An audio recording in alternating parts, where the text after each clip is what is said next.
Awesome. Hello, everybody. How are y'all doing tonight? Awesome. Thank you for joining us on a nice, misty Tuesday morning out there, or evening? I've been working all day, folks. You know, it's all the same to me. But welcome to the People's Forum. My name is Kate. Is anyone here for the first time? Oh, wow. Well, that really warms my heart, you guys. My name is Kate. I'm an editor for 1804 Books, which is our press and also a bookstore up in the front. And we're based here at the People's Forum. If you haven't been here before, it's an amazing space. It is a political education space. It's a community center. Grassroots organizations, NGOs come have anything from a small weekly book club here to a big conference that they've been planning for all year. But also we have a lot of offerings for you, even if you aren't part of those organizations yet. We have movie screenings every Thursday from films around the world. We just finished a Pan-Africanism screening series. We also do classes. We've got a couple coming up, actually, that might interest you. I'll get to those later. We also do dance workshops, art workshops, concerts. We've got a fashion show actually next week called Material Liberation, which you should all come to and check out. And there's also a class accompanying that next week called Aesthetics and Activism. So if you're interested, follow us on social media, Twitter, Facebook, all of that stuff. We also do a yearly summer school called Revolutionary Summer School to give you all the crash courses you need to get activated and organized. And also we have a Revolutionary Feminism course every year, so you should definitely check that out, and I'm sure it would interest a lot of you. And if it doesn't, what are you doing here? So as a political education space dedicated to international struggles, to working class struggles, it comes as no question that one of the key pillars of oppression that we're constantly fighting against is that of the patriarchy. And that fuels us with rage. Every day we come across it, we feel that anger, we feel it. But also as organizers and fighters, we know that rage can be productive. And so in that vein, we're really excited to be having tonight's book talk, The Feminist Killjoy Handbook, The Radical Potential of Getting in the Way. Yeah, give it up. This book comes out actually today from Seal Press, so you know you guys are getting the books that are fresh off the presses, and they'll be signing afterwards. But I'm here to introduce briefly our two amazing speakers we've got today. Of course, we have someone who needs no introduction, the author of tonight's book, Sara Ahmed. She's an independent queer feminist and a scholar of color, and of course the author of tonight's book, among many other works that have peppered our feminist studies syllabi, and I know I can say that from experience. We're also joined in conversation by Mona Eltahawy, who is a feminist author, commentator, and editor-in-chief of the newsletter Feminist Giant, and her most recent book, The 7 Necessary Sins for Women and Girls, is a suggested text in tonight's book, and you can get both at the front. Both of our speakers are proud disruptors of the patriarchy, and both are bold feminist killjoys, so you can trust that you'll leave here very well-armed to take on the struggle for queer and women's liberation. Hope to see you guys back in the space soon. Follow us. It's an honor to have you all here. It's an honor to have our two speakers here, and that's enough of me. Thank you so much. I was going to say, Sara is also speaking for about 15 minutes, and then they'll have a discussion, and then they'll be open to Q&A, so get your questions ready.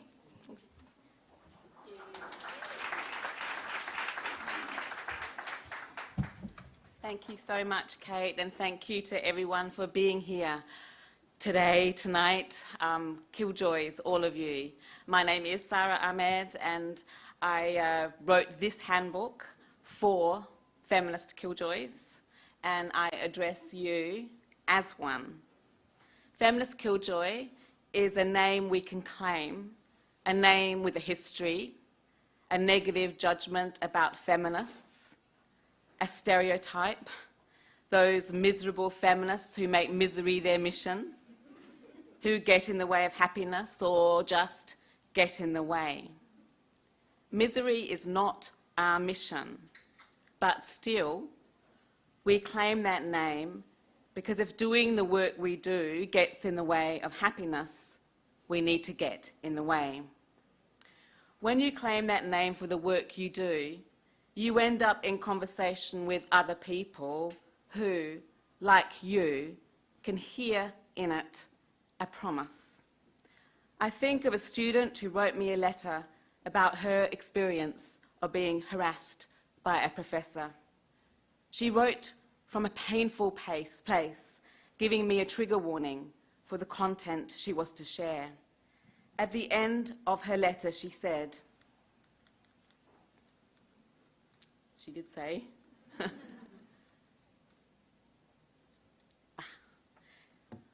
"My Killjoy shoulder is next to yours, and we are a crowd. I cannot see it at the moment, but I know it's there." I love this idea of a Killjoy shoulder becoming feminist killjoys as how we lean on each other, even when we cannot see that crowd, perhaps especially when we cannot see it. It helps to know it's there, which is why we are here. I wrote the Feminist Killjoy Handbook to say we are here, to express my Killjoy solidarity with you, those of you fighting against inequalities and injustices. Killjoy solidarity, which is the hashtag for our event tonight, is often how I sign my letters. In Killjoy solidarity, Sara, kiss kiss. But it means more to me than a way of signing or signing off. For me, Killjoy solidarity is the solidarity we express in the face of what we come up against. Killjoy solidarity is what we need to face what we come up against. In the handbook, I offer some Killjoy truths, which I also call hard-worn wisdoms. Let me share the last truth offered in the book, which probably best explains what I mean by Killjoy solidarity. Killjoy truth: the more we come up against, the more we need more. The more we need more. We need each other. We need to become each other's resources. So it's my hope that the handbook will be one such resource. Although I've written about feminist killjoys before, the handbook is the first time I've given them a book of their own. I wanted their book to be a handbook, a hand, a helping hand, an outstretched hand, also a handle, how we hold on to something. A history can be a handle. It can help to know that where we are, others have been. One reader wrote to me, "I'm a feminist killjoy, and I didn't know these two words described everything I've ever been all my life." The feminist killjoy offers another way of describing ourselves, of being ourselves, and there is creativity in description. My emphasis in the handbook is on what experiences of killing joy can give to us, how they can lead to moments of clarity and illumination. So in addition to Killjoy truths, I offer Killjoy equations, Killjoy commitments, and Killjoy maxims, as well as some Killjoy survival tips. And yes, my first tip to surviving as a feminist killjoy is to become one. Becoming feminist killjoys does not always involve a conscious act of claiming to be one. Imagine this scene. You are seated around a table having a polite conversation. Someone says something offensive. You try not to react. The person being offensive can tell that you're not happy with what is being said. So they say it more. They say it again. You can feel yourself getting wound up by somebody who is winding you up.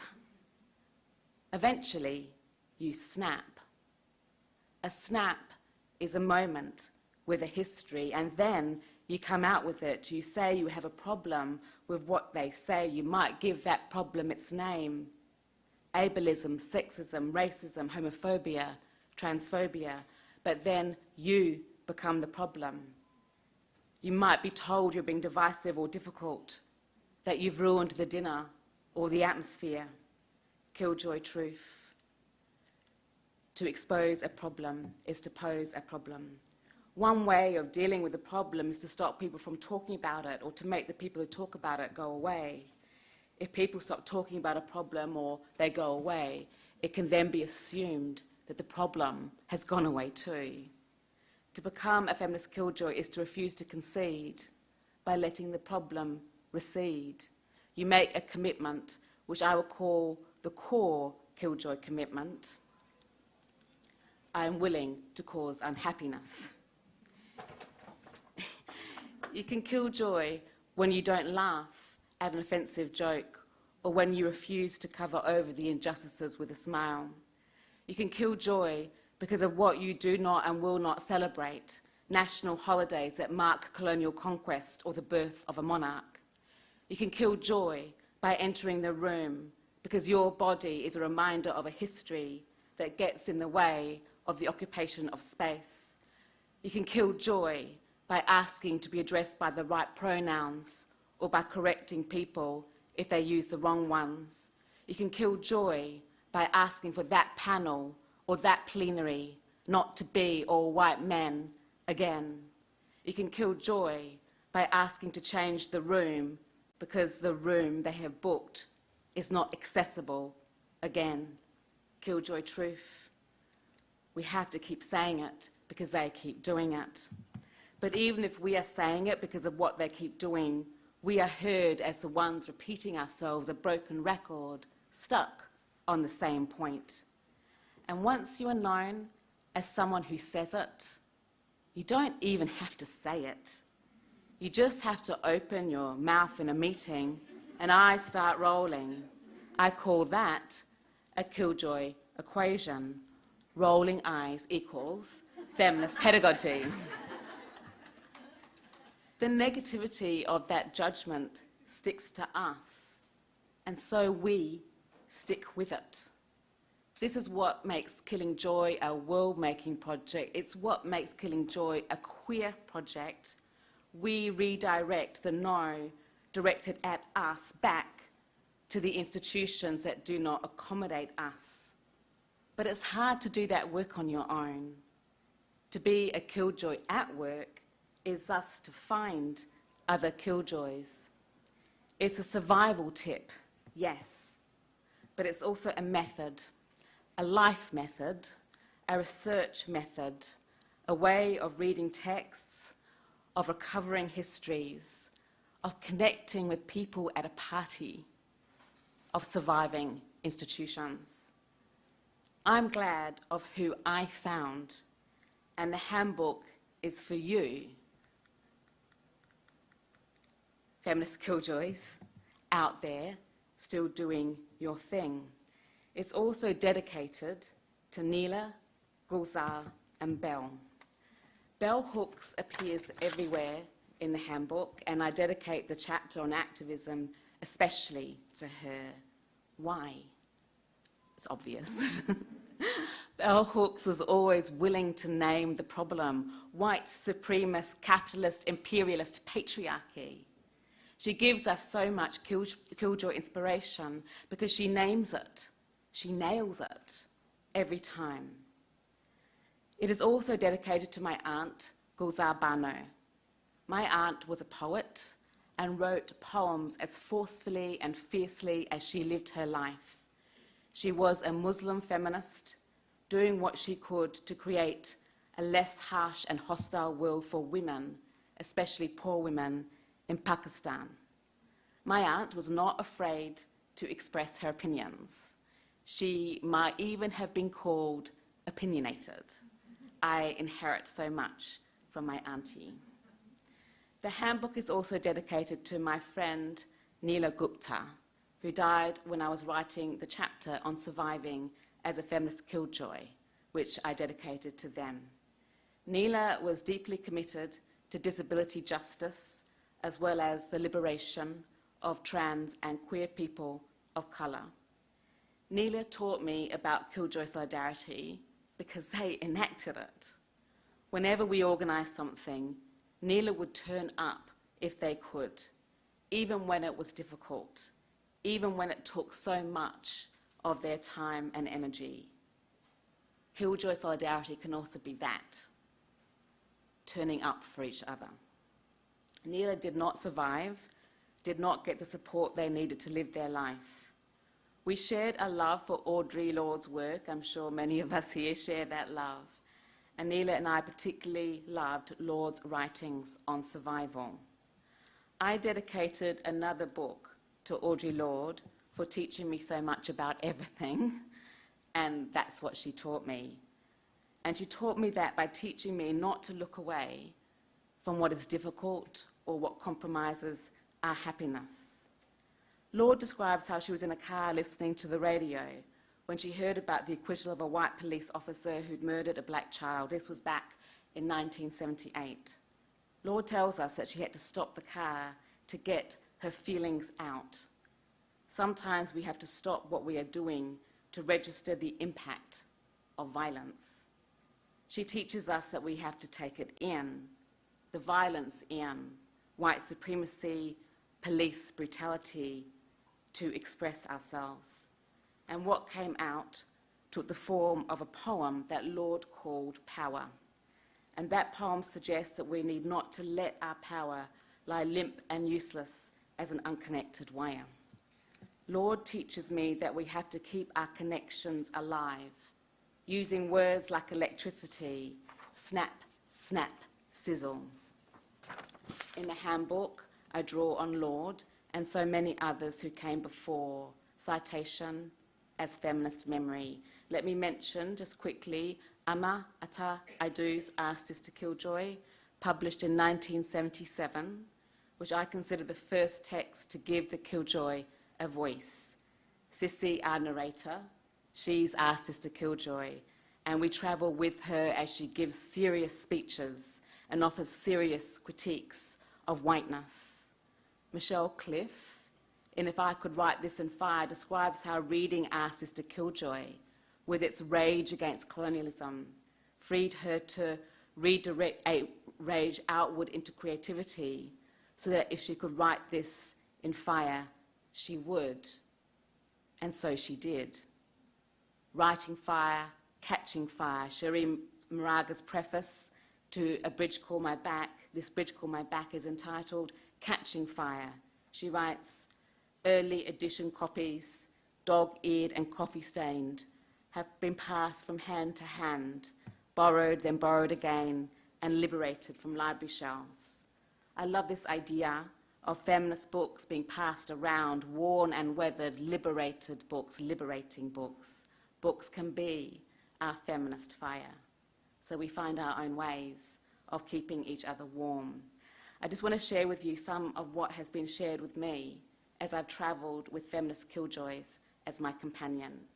I think of all the Killjoy cards given to me by students. Thank you so much for each of them. I keep them close. When I went to one gender studies class, I was given a card that said, the High Priestess of Wokeness. That's me. It's how I'd been described by an article in The Spectator. Killjoys, we claim the name, we turn the judgment into the project. When I left my job in protest at the failure of the university to deal with the problem of sexual harassment, students gave me a card thanking me for my act of political warfare. And I would like to thank again Tiffany Page, Lila Whitley, Alice Corbell, Heidi Hasbrook, and Chrissa Cedrolia, as well as others I still cannot name. I think also of how, after I left my job, other students, whose names I will not know, put words from my work, Killjoy words, onto the wall. Yes, they were taken down, but they cannot stop them from having been there. Everywhere I've travelled, I've been given Killjoy mementos. One class of students made badges, turning them into a poster, which I now have on my wall. Another former student, Victoria Bennett, knitted me some Killjoy mittens. She wrote to me recently saying she hoped they were keeping me warm. A PhD student, Morgan Conti, gave me a Killjoy pin, which I wear often. I say in the handbook, as a note to self, that there is more to being a feminist killjoy than saying you are one or wearing a T-shirt, even though I do wear the T-shirts. But sometimes those T-shirts can be a snap, what we say and what we feel when we encounter each other wearing the same one. When I shared a photo of a Killjoy T-shirt, someone tweeted to me that they didn't have a T-shirt, but they did have a tattoo. I think of this as a story of survival, but also creativity. what we make for ourselves and of ourselves. And I think also of the Feminist Killjoy survival kits that have been assembled. These are just two shared with me by Sharon Fries, made by students on her Women, Gender and Sexualities class. Killjoy truth. To make something is to make it possible. Possibility can be a fight because we have to dismantle the systems that make so much and so many impossible. But even if it's a fight, possibility that is, this truth is the closest to what I've called Killjoy Joy. Killjoy Joy is how it feels to be involved together in crafting different worlds. I think of this print made by the artist Audre Lorde to accompany the UK version of the handbook for killjoys everywhere. Belle, Gulzar and Neela are all here. When I saw this picture of Neela there with their beloved cat Gerps on their lap, surrounded by many, I felt grief, but also love and appreciation. And seeing Gerps there was a reminder. I remembered how whenever Neela knew I was going through a difficult time, particularly in the process of leaving my job, they would send me photos of Gerps. And when Neela told me they were finding it difficult, I would share photos of Poppy. This is Poppy. Our furry companions become part of that Killjoy journey. So when I use words like Killjoy solidarity, it's that sharing also that comes to mind, the archive we create from bits and pieces of ourselves, from sharing our love for our queer companions.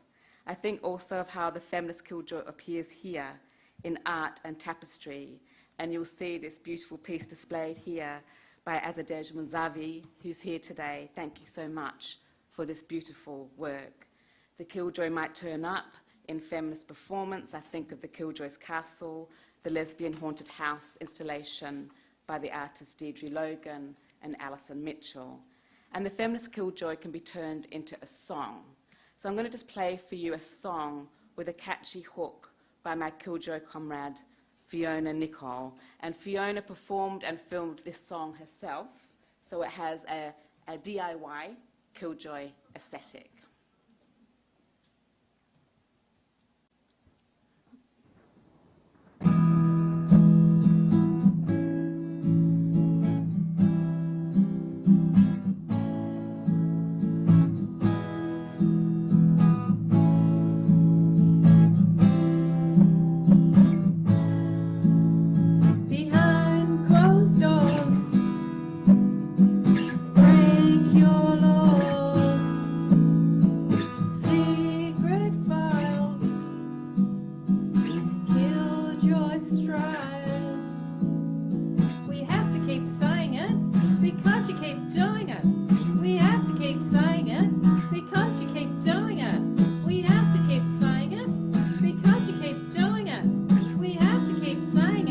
Because you keep doing it.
Thank you so much, Fiona. It's a really catchy hook. I hope it gets in your head and stays there.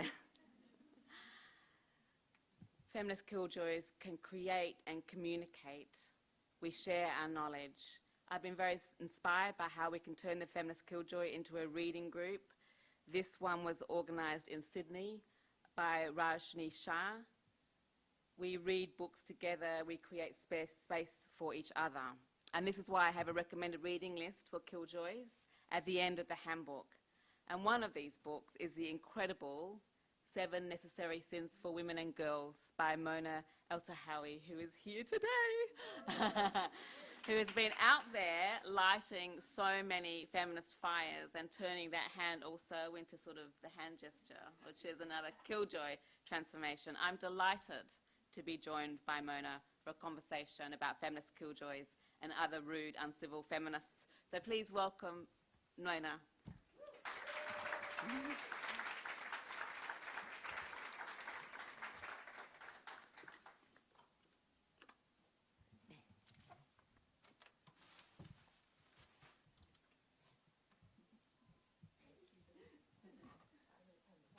Okay. Hello, everyone. Thank you for that, Sara. As you heard, my name is Mona Eltahawy. My pronouns are she, her, hers. And I begin, as I begin everything, with my declaration of faith: fuck the patriarchy. Sara, congratulations on a fabulous book. I always, whenever I talk to authors about their books, the books that move me the most, I'm always so envious I didn't write them.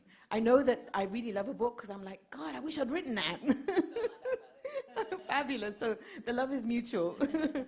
I'm so glad that you mention Ama Ata Aidu as such an inspiration, as someone who, probably one of the earliest times that you came across the phrase killjoy. Because I met Ama Ata Aidu in Lagos in, I think it was 2019. And she and Nawal Saadawi, the Egyptian feminist, were both alive at the time, and they're both contemporaries. And I said to her at the time, because she was headlining a literary festival that I went to, that they both represented such incredible role models for those of us who came after, because you're talking about killjoy solidarity. And there's one thing that Nawal Saadawi had in one of her books, A Woman at Point Zero, where it's about, I'm sure you know this book, the protagonist is a sex worker who was put on trial for murdering her pimp. And at one point, the men who are her quote-unquote judges say to her, "You are a savage and dangerous woman." And she says to them, "I speak the truth, and the truth is savage and dangerous." And I love that, because I think that goes to the heart of being a killjoy. I think that goes to the heart of what you're saying in your book, especially about the way that we speak. And in listening to you now and in reading your book, it's almost like spoken word. You bring up, you repeat things, you say things, the quotations, the equations, the maxims, all of that. Were you thinking of like this kind of lyrical style as your way of speaking the truth, of being savage and dangerous?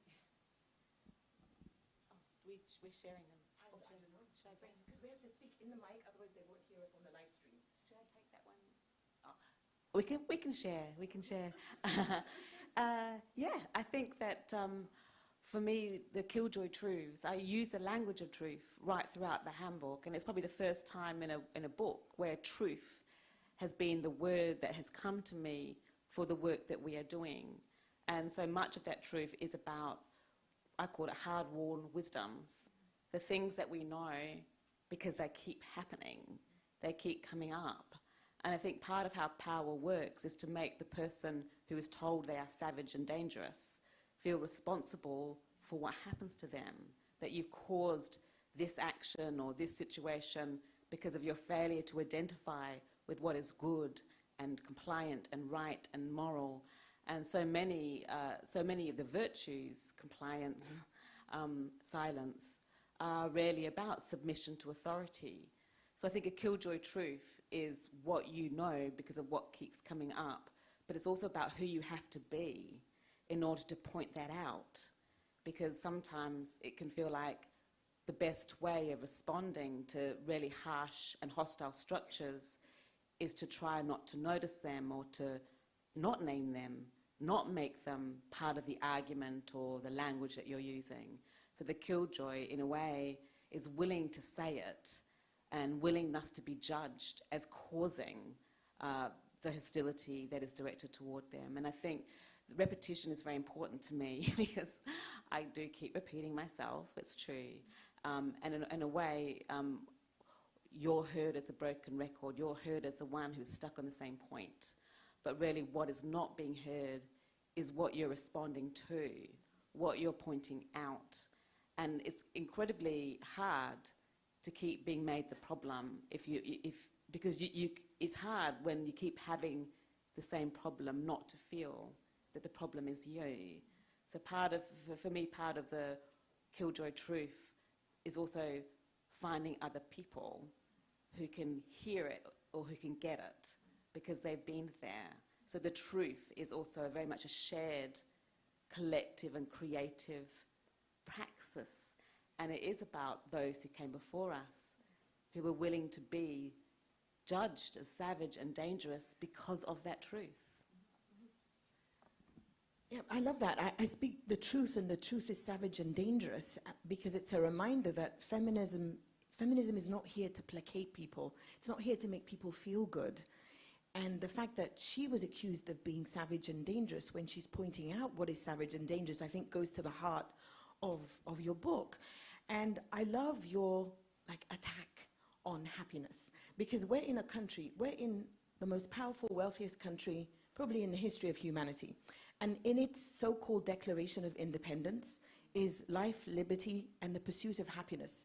It's incredible to me that a country that has caused so much misery to so many people around the world and to people within its own borders, citizens, undocumented people, whoever is here, that it's caused them so much unhappiness, has in its Declaration of Independence, created by these so-called founding fathers, white men who were slavers, this pursuit of happiness. And I'm like, who has the right to pursue happiness? And what is this happiness that we're pursuing? So let's talk about happiness. Why is happiness so, is this running theme throughout your book? It's a really good question. And, I suppose one of the reasons I first began writing about happiness, because I began with happiness before the Killjoy. I was working on happiness and the Killjoy appeared in the middle of that project, was because I was actually really interested in how happiness was used by institutions. So I was specifically looking at diversity and the way in which organizations would represent themselves as being happy through diversity. So our brown, colorful, smiling faces would appear on their brochures. And you become very aware that then that happy, polished image is also about what does not get shown, or the inequalities that aren't being addressed. And I just became really interested in tracking the history of happiness as an idea. I was very aware quite quickly how many feminists have been critical of happiness, and I mentioned Audre Lorde. Her critique of happiness is the best, if you're going to rank them. She's number one in both the cancer journals, especially in the cancer journals, and she talks about the violence of the assumption that you can make yourself healthy by positive thinking, and the implication then that if you're poor or ill, that somehow it's because you failed to make yourself better, the violence of that. But I was also interested in the role of happiness in justifying imperialism, that empire was understood as a kind of happiness mission, spreading happiness to the world. So it seemed to be really, really important to think about the politics of happiness and what it gets used to do. In Simone de Beauvoir's Second Sex, she has a line that has always stayed with me. She says, "It's always easy to describe as happy a situation in which one wishes to place others," which I think is a really good description too of how happiness can be used to sort of tell someone that the situation they're in is good and the situation that they should adjust to and accept. And I guess I was also very interested in how happiness gets used in everyday life. Like my mother, who I love, would say to me, "Sara, I just want you to be happy," when she was really annoyed with me. So it seems to be about freedom to do whatever you want to do, be whoever you want to be, but really it comes with it an idea about who you should be and what you should do. But that idea, therefore, is not explicit. And so the kind of the freedom to pursue happiness so often converts into a duty to live your life in a certain way. And then happiness is used as some sort of reward for living your life in that way. So we could talk for decades about the violences attached to happiness. And that violence in the Declaration of Independence is by, what we now call cis-het white men, cisgender heterosexual white men. And so, and I love the way that you talk about happiness like without and within. And so I want to start with the happiness without, which is that, the happiness that is kind of like the framework for that happiness is by what is considered the default, which is the cisgender heterosexual able-bodied, what Bell called the white supremacist, capitalist, imperialist patriarchy. And its happiness is, you target its happiness in your book. And you also target the happiness within, which is the happiness of white feminists. So the kind of like the feminist equivalent of those cis-het white men. So let's talk about the happiness without and within and why it's important to talk about the kind of like both directions of attacking that happiness. Yeah, it's a really good question. I think one of the things I'm quite interested in with the figure of the feminist killjoy, or the killjoy in general, because there are other kinds of killjoys, abolitionist killjoys, trans feminist killjoys, black and brown feminist killjoys, they proliferate because wherever there's a problem, a killjoy needs to be doing that work. And I think one of the things that's really interesting about the figure of the killjoy is the violence of that figure. Kill. It's a murderous figure, and I think it gets us to think a little bit about what that figure is doing. Why is there such an investment in something that is being destroyed, and whose investment is it? And so one of the things I've always been really interested in is how the killjoy then comes to be seen as somebody who's depriving us of what is ours. So that default position, the cis white het man, also becomes like the nation, like a we. This is our nation, our rights that are being eroded by the proximity of you who does not reflect me back to myself, you whose arrival is depriving me of my presumed world, almost. Like you become a world disruptor. And I think that happens at a national level. We're seeing that now in the way in which woke gets used for anything that's presumed to be attacking us and ours.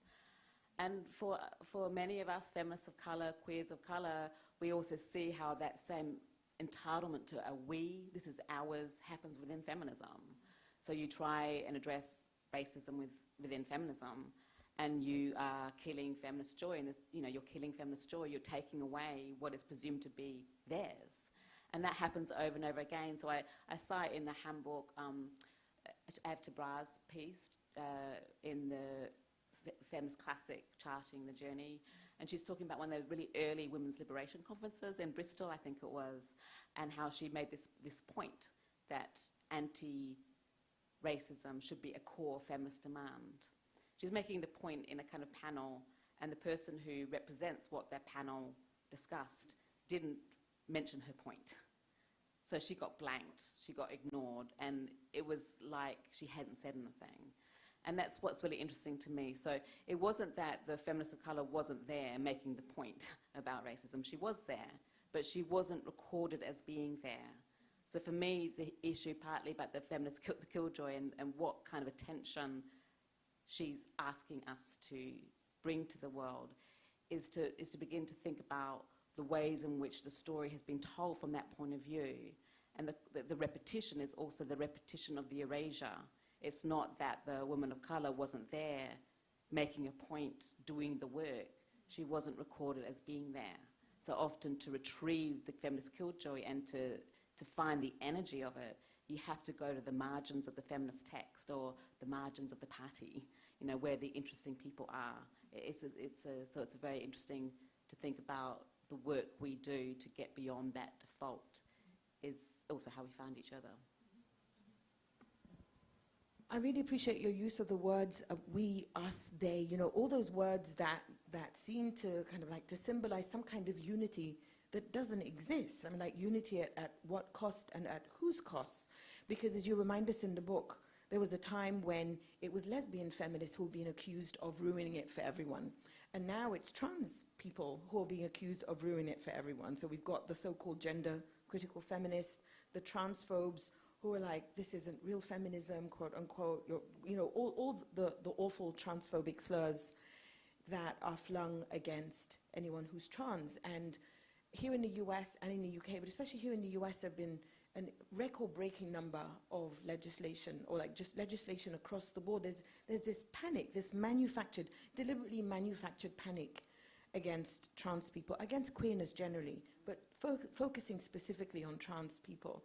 So I think it's a really important time also to stop and talk about us and them when it comes to cisgender feminists and trans feminists, and how we can disrupt that, because this is such a critical time. People's lives are on the line. So we need that killjoy to come and disrupt the us and them.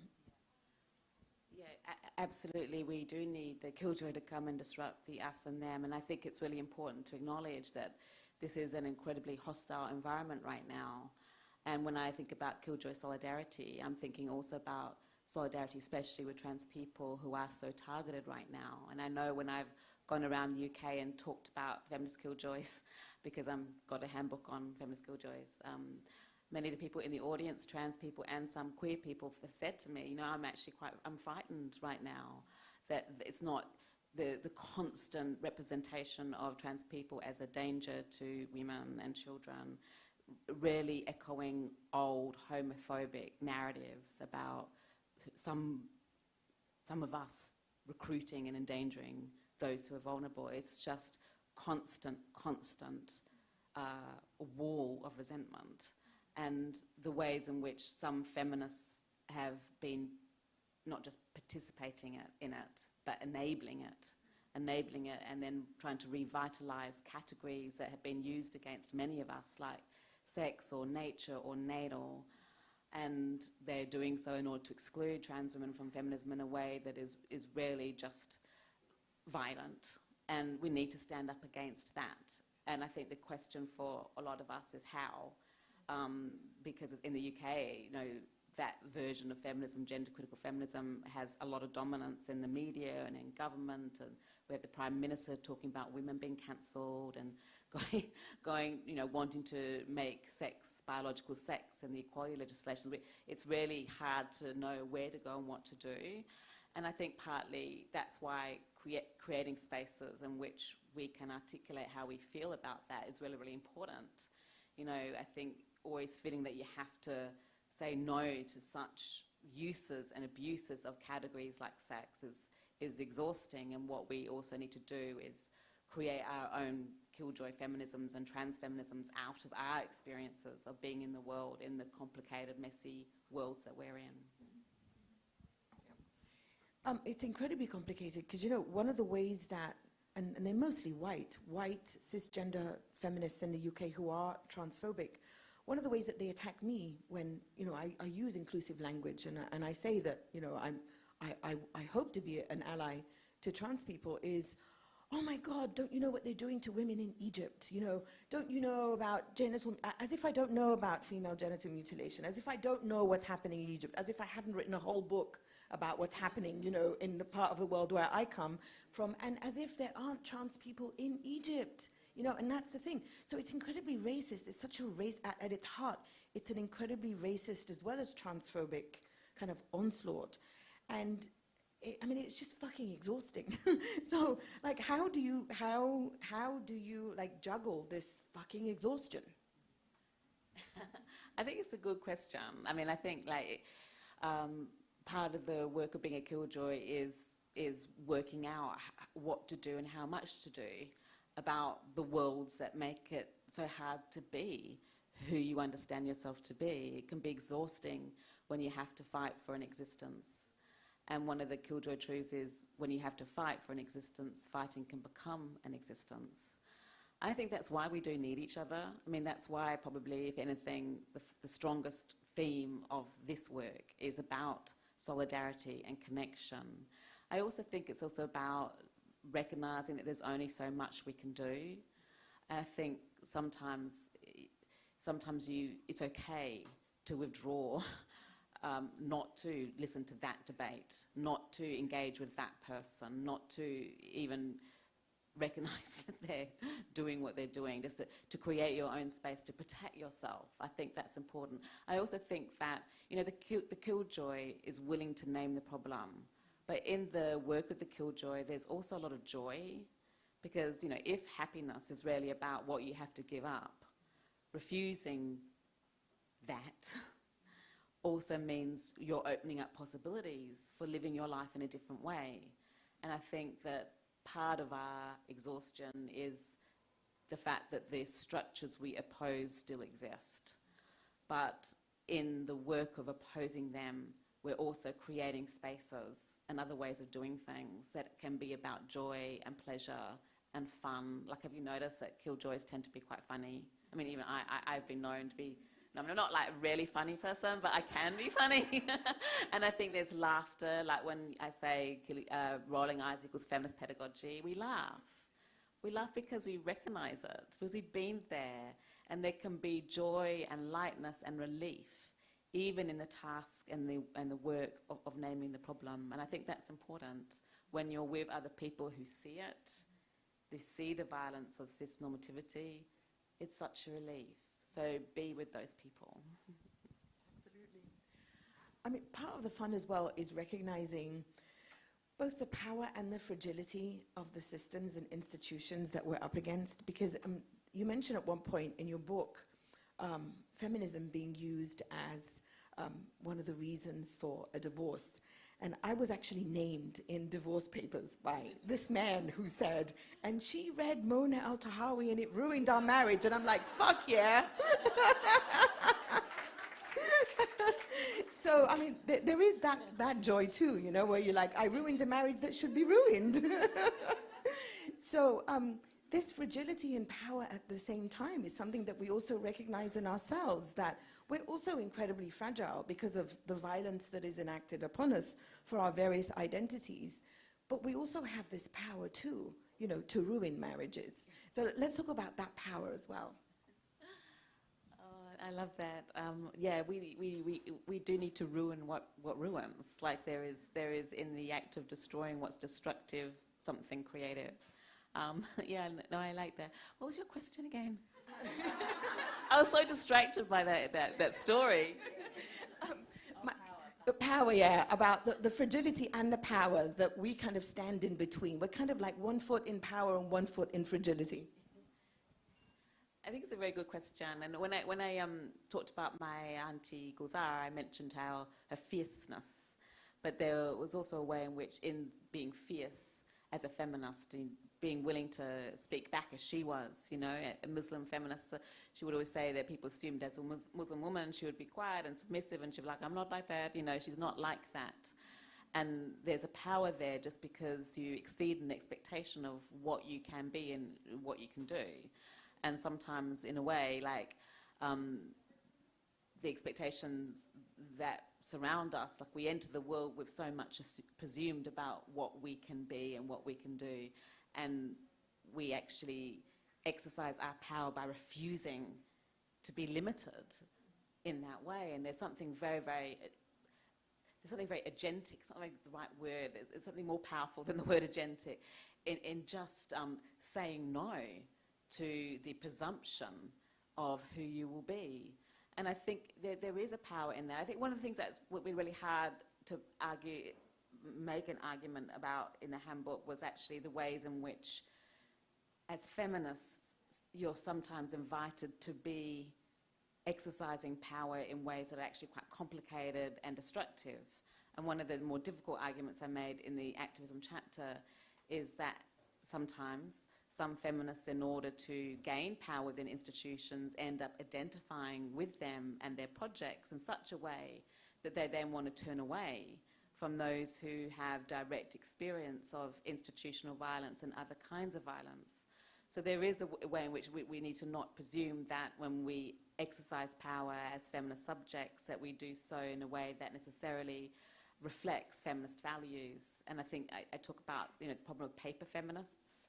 That term came from a woman of colour I spoke to who talked about how she met a lot of white feminists who were feminists on paper, but weren't really feminists in what they did and how they acted, how they organise their time and space within their working lives. And I think you can also be paper feminist killjoys. You know, you can be a paper feminist killjoy would be someone who's a feminist killjoy in public, appears to be so, but isn't a killjoy when called to be so, perhaps behind closed doors when you're asked to support someone who's made a complaint about harassment. So I think that I've sort of slightly gone away from your question, because in a way when I think about power, I also think about complicity. And that's a really big theme of the handbook. So I think we're trying to find a form of power that isn't about complicity, that is the power that you need to say no to the institution that rewards submission.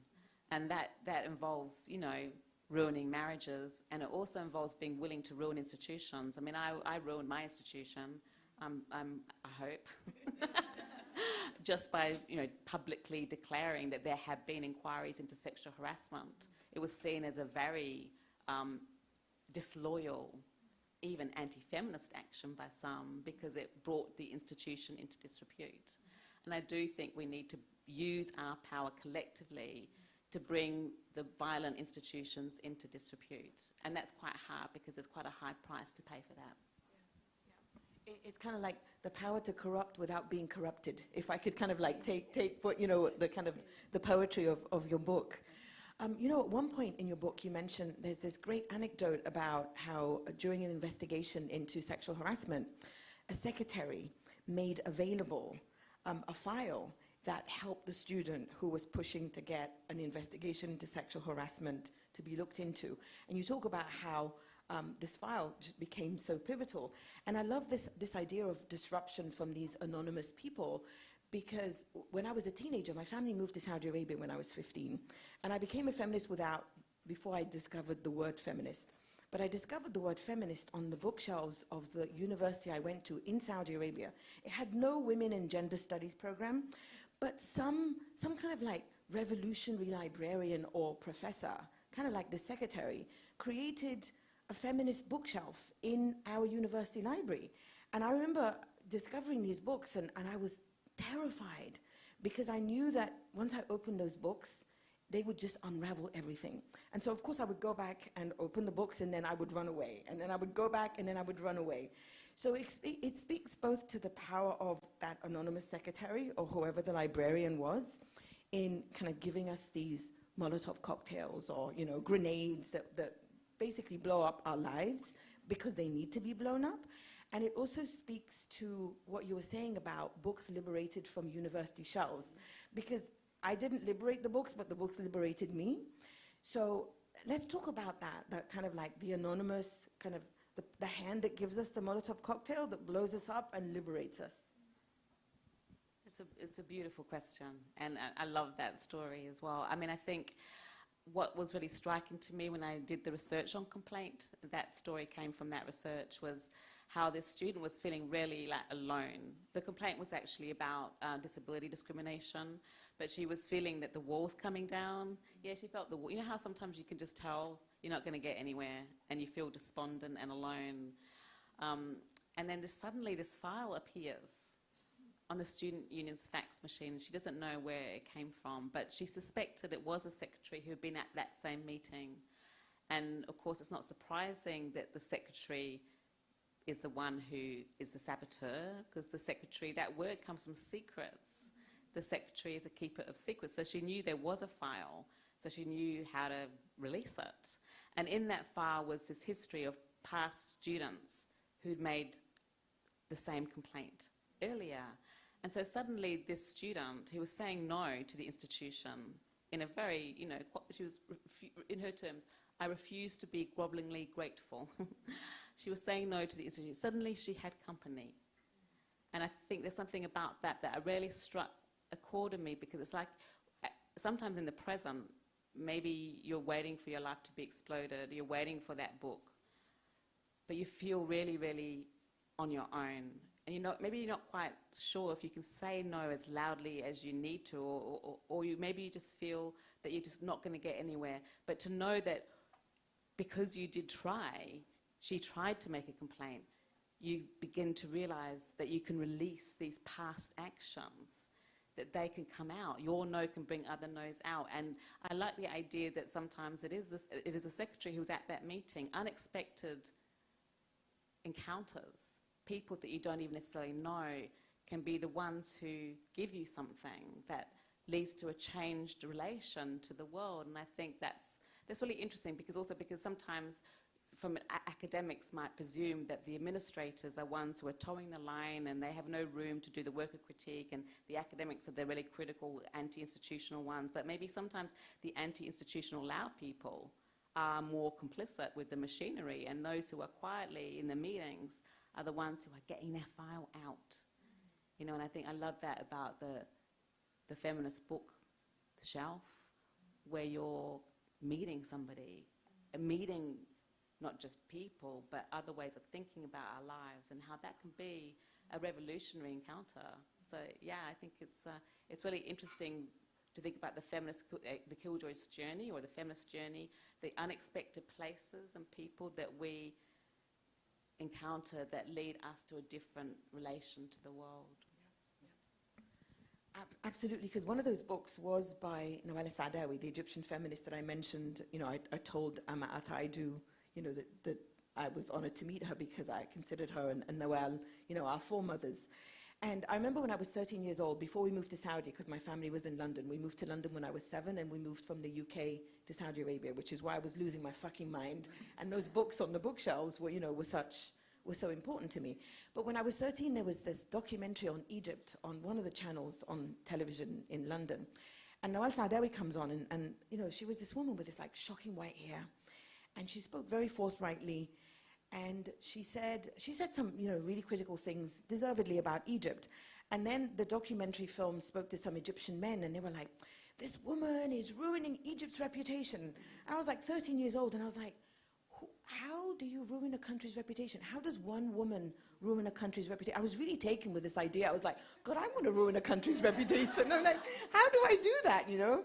So it reminds me of how, you know, in your book, you this power again, you know, because I'm fascinated with power. Like, where does power lie, and how when we complain and when we're critical, you know, we're accused of ruining a country's reputation. But here is a country that is imprisoning hundreds of thousands and torturing and you know, sexually assaulting people and all of that. And it falls on this one woman's shoulder.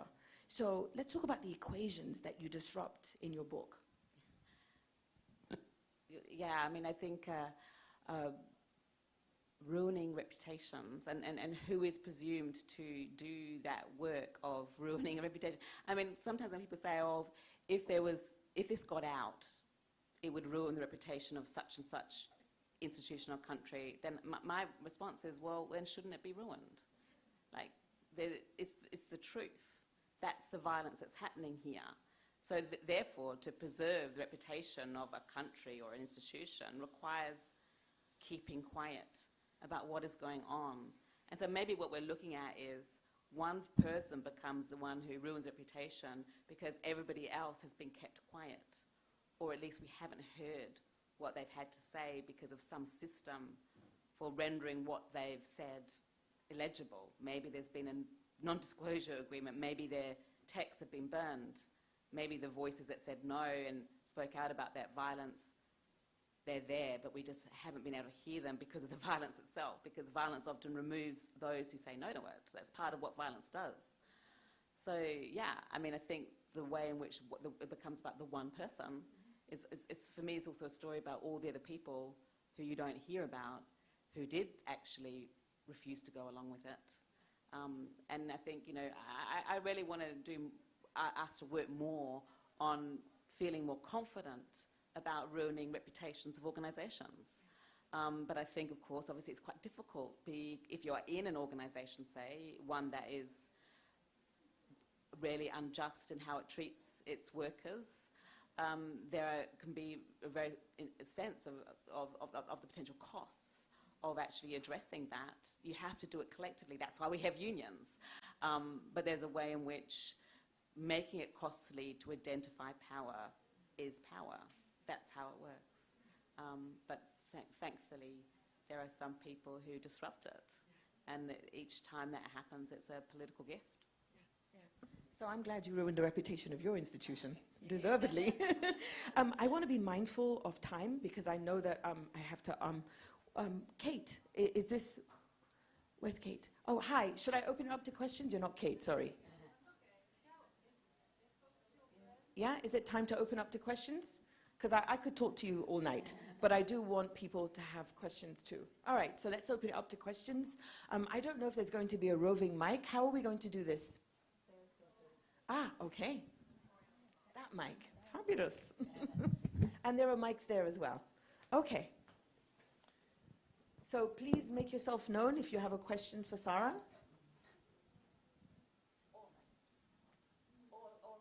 Or a comment, yeah, okay. I see your hands over here, there and there. Over here? Yeah, she's going to get you a mic over there. If you could hand the mic over a couple of rows in the front, please. Yeah, okay, all right. Thank you. Should I ask my question? Yes, go ahead. Thank you so much, firstly, to both of you. I think as someone who's been a feminist killjoy my whole life, it feels like a relief to be recognized in the way that you've recognized all of us. So thank you for that. My question is about the other party, and I wanted to ask Sara in particular, since you're such an incredible, for me, thinker of emotion, if you could speak to the kind of structure of feeling and emotion that produces that that kind of impulse to point the finger at the repetitive feminist killjoy as opposed to the thing that the killjoy points towards. Because it seems like maybe this is partly naive, but if you could put aside the question of capital and patriarchy and think about it as well, it just seems to me that there's something specific about the kind of depletion of possibilities that are being enacted when someone is so ready to roll their eyes that you haven't even said the thing, and the eyes are already rolling, if that makes sense. Yeah, no, that's a good question. I think, in the rolling eyes we laugh at that equation, and it is a story of what gets repeated. Like you meet the expectation that that's what you would say. She's a feminist, so she's going to say that. So the rolling eyes are about resistance to hearing. Like you don't have to hear what is being said, because what is being said is presumed to reflect that person's status as having a problem. And I think we are trying to sort of work through why is there such a resistance to hearing about the problem. And I think my tendency would be to look for more structural explanations than psychological ones, and to think about how structures get reproduced by identifying the person who points them out as the problem. That more you challenge structures, the more you come up against them. I'm thinking about a disabled woman who shared her testimony with me, who talked about how she had to keep complaining about inaccessible rooms because they kept booking them.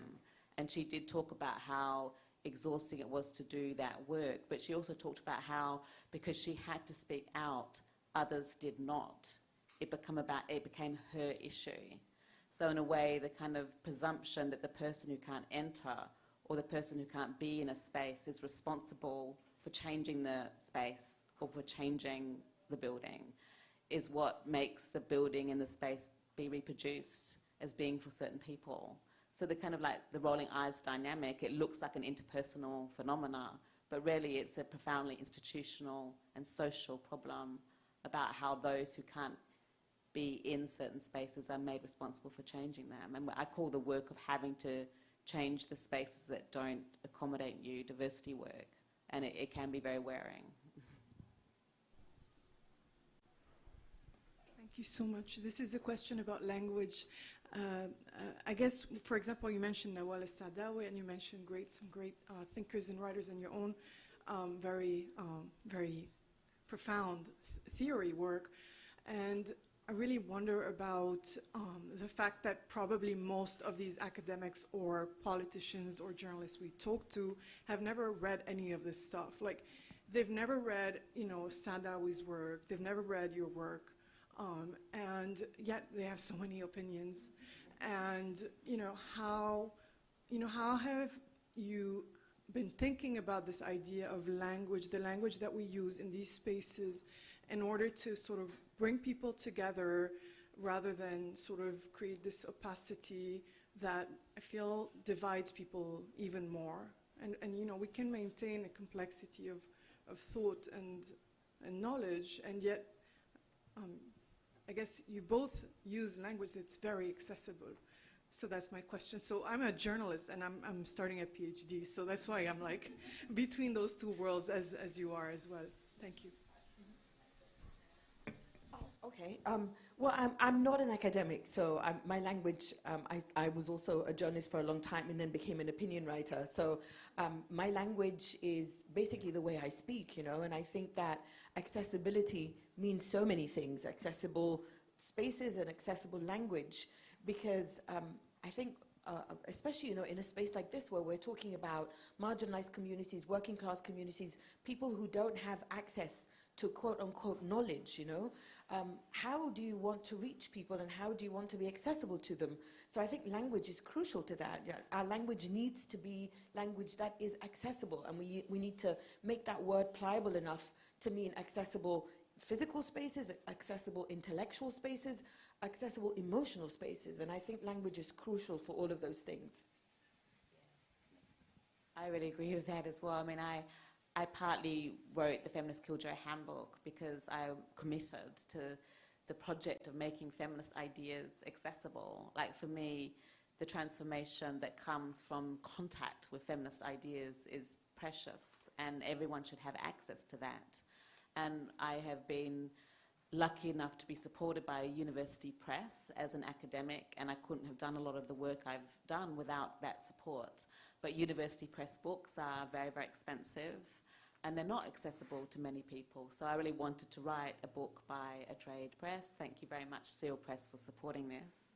And I wanted to, one of the reasons I picked the Feminist Killjoy as the figure to write that book with was because I have found, in speaking about feminist killjoys, that people really get it, wherever they are.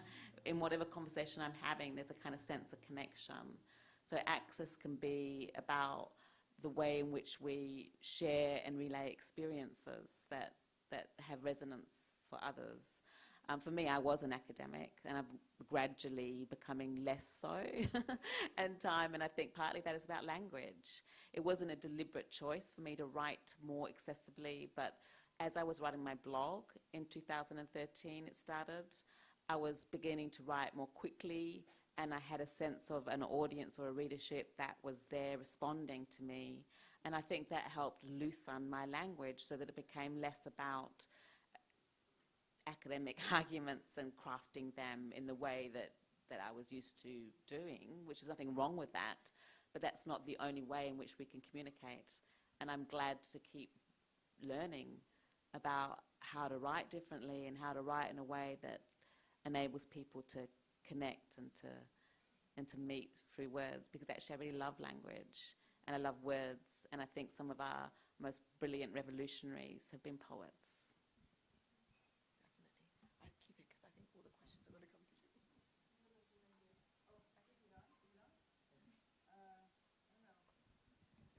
you. It doesn't seem, oh, it is on.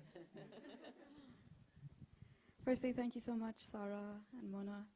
It's lovely to hear you both speak. Yeah, I, have been in feminist organizing for a long time and like reading texts and such. And I think my question is really about this notion of exhaustion. I don't want to be exhausted, and I don't want to feel subdued either, and I don't want to feel like I need to remove myself from certain spaces. So I guess my question is, if you have any advice on how to approach existence outside of these feelings of exhaustion, of feeling subdued, or feeling like I need to remove myself. And I was thinking, as I was like trying to articulate this question, like what are the feelings that I do want to have? And I do want to feel joy, and I do want to feel connected, and I do want a sense of openness. So yeah, I'd love to hear your thoughts on that. The last Killjoy survival tip, and I it's interesting that I have survival as the second chapter. I think it's really important to me to think about how to survive, how to survive as feminists, but also feminist survival, the survival of feminism. But one of the last Killjoy survival tip is to feel everything, including Killjoy Joy. And I think it's really important for me to say that in identifying the figure, the feminist Killjoy, for me it's not about being obliged to feel miserable. You might be pleased to know this. It can be about exhaustion, but it's also as much for me about curiosity and imagination and care and connection. And I think one of the problems of the idealization of happiness is also the assumption that if you're suffering or struggling, that's what you've got to get rid of in order to live your life in a better way. And kind of like what I want to think of is just the feelings that you do have, to give them room, to feel as you do in response to the situations you're in, that it's not like to be impatient with yourself. Sometimes it's tiring because the world is that. And it's okay, actually, to let yourself be tired and even feel a bit shitty about it. And I think sometimes we almost have this little pressure upon ourselves to get ourselves out of that, as if that feeling is an obstacle to who we are and what we want to be. And for me, it's just like, I think of feelings as teachers. What is it telling me about myself or the world that I'm in, that I feel this way at this time? And when I change my relationship to feeling like that, it gives me a little bit more room. I feel like we part of feminism is fighting for room. And so I think it's important to give ourselves that room in relationship to our own feelings. Thank you. I mean, very briefly, right now where I'm at, I recently became postmenopausal, fucking finally, and it has been difficult. And one of the things that I do now is to speak as openly as I can, because there's so much shame and stigma around menopause, you know, a perfectly natural, quote unquote, I don't like the word natural, but in this sense, it really is a natural life transition for anyone who has a uterus. And part of being as honest as I can about my menopause transition is to say that sometimes it's shit, and sometimes it's amazing. And I'm trying to figure out, you know, which days are shit and which days are amazing. But the last thing I want to do is make it turning into this kind of like shiny, happy menopause people, because it's not, you know? It can be really difficult. And I think part of the difficulty is that we don't talk about it enough. But then there are other days where I feel fucking incredible, you know? I'm like, I'm shameless. I'm like, I do what I've always done what I wanted, but even more so now. I'm like, is the world ready for postmenopausal Mona? You know, that kind of stuff. So it's like, I totally agree with you, Sara. It's like, it's to feel what you feel. And I think this pressure to always be happy, you know? For who? For who are we always happy? So take time out to not always have an opinion about something, to not always be fighting something, and take time out for yourself. And then when you want to go out there and have an opinion, go and have the opinion. But take care of you, you know, in whatever way you need to take care of you.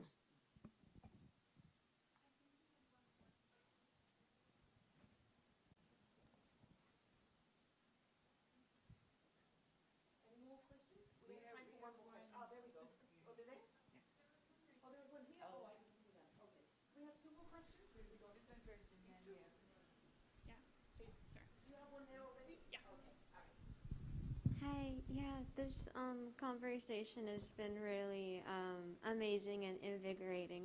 I was just kind of thinking, like, because sometimes when I am a killjoy in my own life, like with regards to people I love, like my friends or my family, I kind of sense that, like, because I'm very firm about what I believe and about not celebrating things that I don't want to celebrate, like, I'm worried that I give the impression of, like, being, thinking that I'm, like, higher morally, or, like, that I think too highly of myself, or that I think I'm better than them, and I don't want them to think that, because, like, I don't think that genuinely, but I also don't want to like fall into the trap of thinking that like just because I am a feminist killjoy that I'm like automatically better than others. So like what I just would like to know what any advice you have. Should we take them both at the same time? Yeah. Do you want to ask me something? Thank you so much for being here. Since we were talking about access to knowledge and like, it reminded me of, I mean, I feel funny asking this, but like, I feel like Barbie has been like a big cultural marker at this point, and like, it's really interesting to hear what people think of it, because I've heard so many things, and some people are killjoys for Barbie, as one would call it. And since Barbie is a form of knowledge that has been made accessible to people, and it does mark a shift, but it also marks a repetition in people's attitudes about stuff. I really want to know how you feel about it personally, and like, yep, that's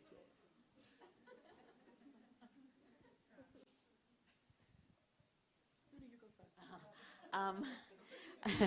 They're both great questions. I mean, I think when I was really aware of the risk of, in positioning oneself as a feminist killjoy, it creating the impression that you are right or somehow morally superior. So I really recognize what you're saying, and also the way in which, even if sometimes being a killjoy is how you're received by others, those rolling eyes, it can also feel like a way in which you might have set yourself apart.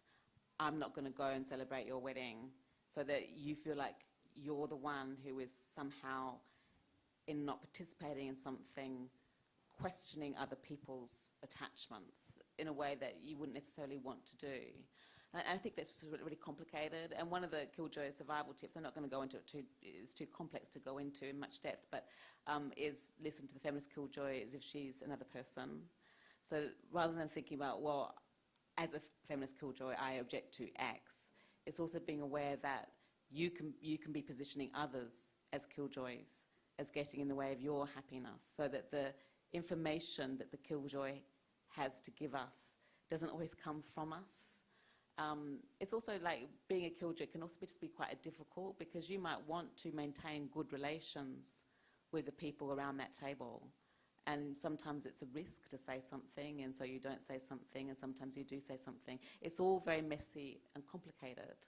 And I think that makes it doesn't make it a firm moral ground. I mean, I don't really think of the killjoy as a moral character. It's not about virtue. It's more about sin, if anything, to use Mona's term. And so I think it's, you know, I think it's quite good to be unsure and to even lose some confidence in the work that we're doing, which might sound like an odd thing to say, but I think it's actually quite important. We don't always get it right. Being a killjoy doesn't mean we always get it right, or we even know always what's right. Barbie. Yeah, I mean, I did see the film, and, you know, I quite liked the way it emphasised sort of the need to burst the bubble of happiness, like to become conscious of the messy, confused nature of reality is around us. But I think, you know, I really was quite annoyed by that film, particularly the way in which it sort of jokingly passed over the really important points of critique. For example, the critique of Barbie as white saviour. That was turned into this joking moment in the film. And I felt that really the film would be about putting a feminist killjoy Barbie on the shelf, but that wouldn't be a feminist killjoy project. The feminist killjoy project is not to add feminist killjoy Barbie to the shelf. It's like to destroy the shelf. That's the feminist motive. Yes. I saw the film. I saw the film twice, and I resisted writing about it. But you know what I find really interesting? That people who follow my work, several of them have written to me asking what I think of the film. And I think that speaks to this confusion people have about this film. Because I think on the surface, the film, you know, it's the first time I've ever seen a film you say the word patriarchy so many times. So you leave the cinema thinking, oh my God, there's a fucking revolution. Oh, they said patriarchy. And then you sit down, you're like, oh my God, this country has just banned abortion left, right, and center, and we're celebrating the use of this one word. I mean, like, they should be burning down the fucking Supreme Court. Do you know what I mean? And we're celebrating a film about a doll saying patriarchy. So I'm like, fuck, it's really bad. We're in a really bad moment in this country. And I'm just happy that they said patriarchy 10 times. So that's how I feel about the film. And that's why I've not written about it. So I think, Sara, with your permission, what I usually do at the end of book events that I find like really like for solidarity, you know, to find each other, is I ask those of you who can stand up to stand up, and you might want to turn on your film on your phone here, and at the count of 3, we're going to yell as loud as possible, "Fuck the patriarchy," okay? And we're going to do it 3 times, okay? I give you the microphone, right? All right, are you ready? Yes. Yeah. 1, 2, 3. Fuck the patriarchy! That was good. Yeah. I know you could be better. So, second time now. 1, 2, 3. Fuck the patriarchy! All right, New York. Now, I always say this third time.